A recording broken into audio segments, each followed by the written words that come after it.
ఉమ్మడి కరీంనగర్ జిల్లా బెజ్జంకి మండలం దాచారం గ్రామంలో దంపతులు హత్యకు గురయ్యారు. గ్రామానికి చెందిన వడ్లకొండ శ్రీహర్ష రుక్మిణి దంపతులు పురుగుల మందు తాగి ఆత్మహత్య చేసుకున్నారు. బెజ్జంకి మండల కేంద్రంలో బట్టల దుకాణం నిర్వహిస్తున్నారు దంపతులు. ఘటనా స్థలంలోనే భార్య మృతి చెందడంతో ఆసుపత్రిలో చికిత్స పొందుతూ భర్త మృతి చెందాడు. ఆత్మహత్యకు గల కారణాలు తెలియాల్సింది. అప్పుల బాధ భరించలేకే గడ్డి మందు తాగినట్టుగా తెలుస్తోంది. కరీంనగర్ జిల్లా బెజ్జంకి మండలం దాచారం గ్రామంలో విషాదం చోటు చేసుకుంది. గ్రామానికి చెందిన వడ్లకొండ శ్రీహర్ష రుక్మిణి దంపతులు అప్పుల బాధ భరించలేక గడ్డి మందు తాగి ఆత్మహత్య చేసుకున్నారు. ఇదే గ్రామానికి చెందిన అభిషేక్, పప్పుల రాజశేఖర్, వంగల భూపత్ రెడ్డి, నాంపల్లి శ్రీనివాసుల వద్ద పల్లె అనిల్కు లక్షల్లో డబ్బులు అప్పు ఇప్పించాడు శ్రీహర్ష. ఇచ్చిన డబ్బులు తిరిగి చెల్లించాలని నిన్న అభిలాష్, భూపత్ రెడ్డి శ్రీహర్షను బెదిరించారు.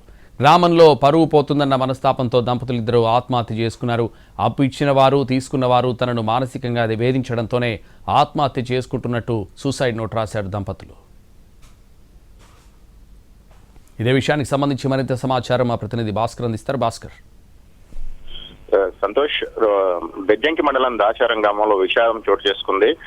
పల్లె శ్రీహర్ష, వడ్లకొండ శ్రీహర్ష రుక్మిణి దంపతులు ఆత్మహత్య చేసుకున్నారు. అయితే ఇది అప్పుల బాధే కారణం అని చెప్పేసి వాళ్ళు ఒక సూసైడ్ నోట్ తను అప్పులో చేశాను, నేను వేరే వాళ్ళకి ఇప్పించాను, నేను మాత్రం వాడుకోలేదు, నేను నమ్మిన వాళ్ళు నన్ను మోసం చేశారు, నేను ఆత్మహత్య చేసుకుంటున్నానని చెప్పేసి సూసైడ్ నోట్ లో చాలా క్లియర్ గా రాశారు. సూసైడ్ కి ఎవరెవరు కారణం అనేది కూడా అందులో స్పష్టంగా పేర్కొన్నారు.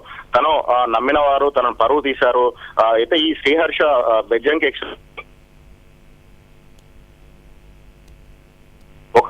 బట్టల షాప్ నిర్వహిస్తా ఉన్నారు. ఈ బట్టల షాప్ నిర్వహిస్తున్న క్రమంలోనే వీళ్ళ మధ్య ఒక వ్యాపార లావాదేవీలు కావచ్చు, ఆన్లైన్ బెట్టింగ్ కూడా అనే ఒక కోణాన్ని అయితే చెప్తున్నారు. అది ఎంతవరకు కరెక్ట్ అనేది బంధువులు నిర్ణయించాల్సిన అవసరం ఉన్నది.